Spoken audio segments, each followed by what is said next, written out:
Real Madrid Liverpool മത്സരം കഴിഞ്ഞപ്പോൾ എല്ലാവരും ഭയങ്കര പൊക്കി പറയുന്ന ഒരു ഒറ്റക്കൊമ്പനാണല്ലോ എന്തായാലും അവരുടെ ഗോൾ കീപ്പർ ആയിട്ടുള്ള കോട്ടുവ. പക്ഷേ കോട്ടുവയെ കുറിച്ചല്ല ഞാൻ ഈ വീഡിയോയിൽ വലിയ ഇമ്പോർട്ടൻസ് കൊടുക്കുന്നത് കേട്ടോ. വേറൊരു മനുഷ്യനുണ്ട്, അവനെക്കുറിച്ച് പറഞ്ഞേ പറ്റുള്ളൂ എന്ന് എനിക്ക് തോന്നി. അതുകൊണ്ടാണ് ഇങ്ങനെ ഒരു വീഡിയോ. ആൻഡ് ഞാൻ ഇതിലൊരു 3 ടോക്കിംഗ് പോയിന്റ്സ് ആയിരിക്കും സംസാരിക്കുന്നുണ്ടാവുക. സോ ഒഫീഷ്യലായിട്ട് welcome to 80 podcast football club and this is RJ Andappan.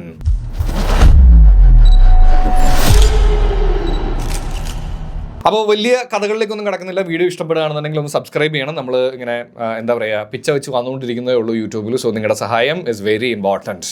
അപ്പോൾ കാര്യത്തിലേക്ക് കിടക്കുകയാണെന്നുണ്ടെങ്കിൽ ശരിയാണ്, കോട്ടുവയുടെ പെർഫോമൻസ് ഒരിക്കലും നമുക്ക് മോശം പറയാൻ പറ്റില്ല. അങ്ങനെ പറഞ്ഞു കഴിഞ്ഞാൽ നീ വെറും ഹെയ്റ്റാണ് സ്പ്രെഡ് ചെയ്യുന്നത് എന്നുള്ളത് സ്വാഭാവികമായിട്ടും നിങ്ങൾ ചിന്തിച്ചു പോകും. പക്ഷേ അങ്ങനെ ചിന്തിച്ചാൽ പോലും കുഴപ്പമില്ല എന്ന് ഞാൻ പറയാനുള്ളൊരു റീസൺ, അല്ലെങ്കിൽ എനിക്ക് അങ്ങനെ ഈ ഒരു മനുഷ്യനെ കുറിച്ച് പറയണം എന്ന് തോന്നിയതിൻ്റെ ഒരു വലിയ റീസൺ എന്ന് പറയുന്നത്, സത്യത്തിൽ കോട്ടുവയുടെ പെർഫോമൻസ് എസ്പെഷ്യലി അഗൈൻസ്റ്റ് ലിവർപൂൾ നോക്കുകയാണെന്നുണ്ടെങ്കിൽ മിനിമം പുള്ളിക്ക് ഒരു 7-8 സേവ് കൺഫേം ആണ്. അതങ്ങനെ വരൂ, അതങ്ങനെയാണ് ആ ചരിത്രം. അതുകൊണ്ട് തന്നെ അതിനകത്ത് നമ്മളൊരു ന്യൂ പെർഫോമൻസ് അല്ലെങ്കിൽ ഈ മാച്ചിൽ മാത്രം കണ്ട ഒരു പെർഫോമൻസ് എന്ന് തോന്നുന്നില്ല. പക്ഷേ ഞാൻ ഇന്നലെ കണ്ട ആദ്യത്തെ പോയിന്റും അത് തന്നെയാണ് കേട്ടോ. പലപ്പോഴും റയൽ മാഡ്രിഡിൻ്റെ പ്ലേയേഴ്സ് വിട്ടുപോകുന്നൊരു താരമുണ്ട്, അല്ലെങ്കിൽ എവിടെയൊക്കെയോ പുള്ളിക്ക് വേണ്ടത്ര ആ ഒരു മീഡിയ അറ്റൻഷൻ കിട്ടുന്നില്ല എന്ന് എനിക്ക് പേഴ്സണലി തോന്നി. ആ മനുഷ്യൻ്റെ പേരാണ് അൽവാരോ കെരേരസ്. കാര്യം എന്താണെന്ന് വെച്ച് കഴിഞ്ഞാൽ, മുഹമ്മദ് സാല എന്ന് പറയുന്ന ഒരു പ്ലെയർ പ്രീമിയർ ലീഗിൽ എന്തൊക്കെ കാട്ടിക്കൂട്ടിയിട്ടുണ്ട്. പ്രീമിയർ ലീഗിൽ മാത്രമല്ല, ചാമ്പ്യൻസ് ലീഗിലാണെന്നുണ്ടെങ്കിലും എന്തൊക്കെ കാട്ടിക്കൂട്ടിയിട്ടുണ്ടെന്നുള്ളതും എന്തൊക്കെ കാട്ടിക്കൂട്ടാൻ പറ്റും എന്നുള്ളതും നമുക്ക് എല്ലാവർക്കും അറിയാവുന്നതാണ്. ഹീ ഈസ് വെരി ഡേഞ്ചറസ് അല്ലേ. തൊട്ടാൽ പൊട്ടുന്ന ഒരു ബോംബ് എന്നൊക്കെ പറയണ പോലത്തെ ഒരു കിണ്ണം കാച്ചിയ മനുഷ്യനാണ്. ആ മനുഷ്യനെ കൃത്യമായിട്ട് തടഞ്ഞിടാൻ, അല്ലെങ്കിൽ പുള്ളി പലപ്പോഴും കെരേരസിനെ ബ്രേക്ക് ചെയ്ത് ഫ്രണ്ടിലേക്ക് കയറിപ്പോയപ്പോഴാണെങ്കിലും ട്രാക്ക് ചെയ്തിട്ട് ആ ഒരു അറ്റാക്കിനെ ഫിനിഷ് ചെയ്യിപ്പിക്കാതിരിക്കാൻ മാക്സിമം ട്രൈ ചെയ്തിട്ടുള്ള ഒരു പേരാണ്, അല്ലെങ്കിൽ ഒരു പ്ലെയറാണ് അൽവാരോ കെരേരസ് എന്ന് പറയുന്ന താരം. എനിക്ക് തോന്നുന്നു പുള്ളിക്ക്, ഞാൻ ഈ നേരത്തെ പറഞ്ഞൊരു കാര്യം അതുകൊണ്ടാണ് വരുന്നത് കേട്ടോ. എന്ന് വെച്ചാൽ പലപ്പോഴും പുള്ളിയുടെ സാധനങ്ങൾ എല്ലാവരും വലുതായിട്ട് പറഞ്ഞ് കണ്ടിട്ടില്ല. മേ ബി ഡിഫൻഡേഴ്സ് എപ്പോഴും അങ്ങനെയാണല്ലോ, കുറച്ച് അത്ര അങ്ങോട്ട് ഒരു അറ്റൻഷൻ കിട്ടാറില്ല. പക്ഷേ പുള്ളിയുടെ കഴിഞ്ഞ ഗോള് വാസ് ലൈക്ക് അടിപൊളി സാധനമായിരുന്നു. കാര്യം നമ്മൾ ന്യൂനോ മെൻഡസ് ചെയ്യുന്ന സമയത്ത് നമ്മൾ ഭയങ്കര പറയും, അതിനേക്കാളൊക്കെ സൂപ്പർ സാധനമാണ് പുള്ളി ഇന്നലെ ആ ലാസ്റ്റ് മാച്ചിൽ അടിച്ചിട്ടുണ്ടായിരുന്ന ഒരു ഗോള്.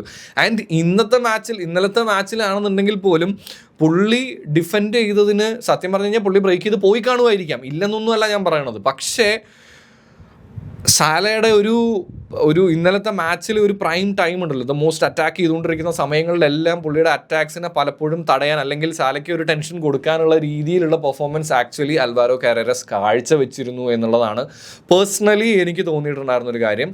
ഇനി സെക്കൻഡ് പോയിന്റ്, ലിവർപൂളിന് ഈ സീസണിൽ എടുത്ത് നോക്കുകയാണെന്നുണ്ടെങ്കിൽ, എസ്പെഷ്യലി അവരുടെ ഡിഫൻസ് സൈഡിലേക്ക് വരുമ്പോൾ സെൻറ്റർ ബാക്സ് ആയിട്ടുള്ള ഈ പറയുന്ന പോലെ വാൻഡൈക്കിനാണെങ്കിലും കൊനാറ്റയ്ക്കാണെന്നുണ്ടെങ്കിലും അത്രയും പ്രശ്നങ്ങളുണ്ട്. ഞാനത് എപ്പോഴും പറയുന്നതാണ്, ഇപ്പോഴും പറയുന്നു. ലിവർപൂൾ ഇപ്പോൾ റയലിനെതിരെ ജയിച്ചു എന്നുണ്ടെങ്കിലും ഇത് പോരാ മക്കളെ.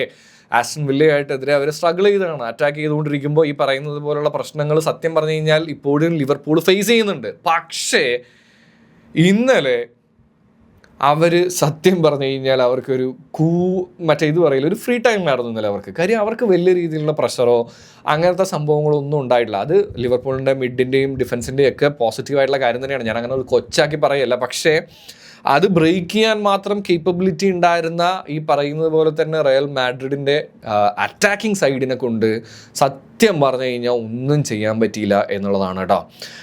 എനിക്ക് പറയാനായിട്ടൊരു നല്ല മൊമെൻറ്റ് പോലും സത്യം പറഞ്ഞാൽ ജൂഡ് ആയിക്കോട്ടെ, ഈ പറയുന്ന പോലെ വിനീഷ്യസ് ജൂനിയർ ആയിക്കോട്ടെ, എംബാപ്പെ ആയിക്കോട്ടെ, ആരുടെ സൈഡിൽ നിന്നും കണ്ടില്ല.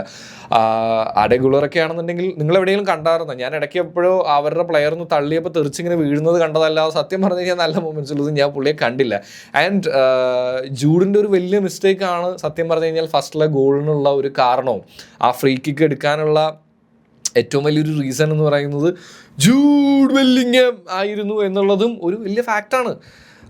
പലപ്പോഴും അത് പലരും മറക്കുന്നുണ്ട് എന്നുള്ളത് ഒരു കാര്യമാണ്. ഇനി മൂന്നാമത്തെ പോയിന്റ് ഈസ് ലൈക്ക്, ഞാൻ ഇതിനെ ഇപ്പോൾ പറഞ്ഞ പോയിന്റിനെ വീണ്ടും തിരിച്ചിങ്ങോട്ട് ഇടുകയാണ് കേട്ടോ. എന്ന് വെച്ച് കഴിഞ്ഞാൽ നല്ലൊരു അറ്റാക്കിംഗ് പ്രഷർ മാച്ച് വന്നു കഴിയുമ്പോൾ കുറച്ചായിട്ട് Real Madrid is facing a big problem. അതൊരു ടാക്ടിക്കൽ എററായിട്ട് തന്നെയാണ് ഞാൻ കൺസിഡർ ചെയ്യുന്നത്. കാര്യം എന്താണെന്ന് വെച്ച് കഴിഞ്ഞാൽ റിപ്പീറ്റഡ് ആയിട്ട് ഡിഫൻസ് സൈഡിലും മിഡിൻ്റെ സൈഡിലും പ്ലേയേഴ്സിനെ അങ്ങോട്ടും ഇങ്ങോട്ടും മാറ്റിയിടുന്നതിലൊക്കെ പ്രശ്നങ്ങളുണ്ടെന്നുണ്ടെങ്കിൽ അത് ചെയ്യാതിരിക്കുക. അതൊരു കോച്ച് മനസ്സിലാക്കി ചെയ്യേണ്ട ഒരു കാര്യമാണ്. ആൻഡ് എസ്പെഷ്യലി ലിവർപൂളിനെയൊക്കെ ഒരു ഓക്കെ നോർമലായിട്ടുള്ള ഒരു ടീം വരുന്ന പോലെ തന്നെ നമ്മൾ സ്ഥിരം എങ്ങനെ കളിക്കുന്നു അങ്ങനെ തന്നെ കളിച്ചാൽ മതി എന്നൊക്കെ വിചാരിച്ചിരിക്കുന്നുണ്ടെങ്കിൽ ഇന്നലെ സംഭവിച്ച പോലെയൊക്കെ തന്നെ സംഭവിക്കുന്നുള്ളതാണ്.